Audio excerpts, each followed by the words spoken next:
Hey guys, welcome back to another interesting video of how to guide. In this video, I am going to show you how can you fix Instagram no confirmation code problem. So without any further ado, let's dive right into this exciting video. Now in order to solve this issue, just simply open your Instagram application and after opening the application, go to your profile. From there, click to this three bar into the top right corner. From there, choose settings and privacy option into here.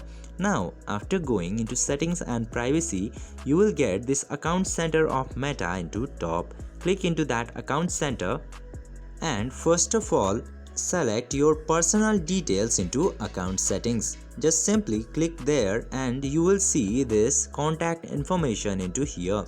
As you can see here, I have my email address as my contact information.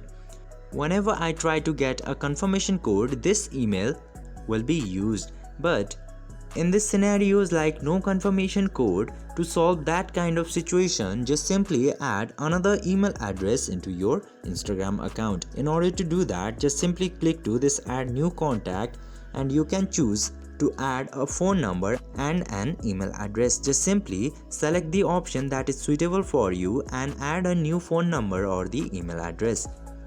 And then save that details into your Instagram and make them primary. Then after doing this very easy steps, you can easily solve the no confirmation code issue into your Instagram. I hope this video was helpful for you. If yes, don't forget to like, share and subscribe to the channel to never miss another update. Thank you for watching the video.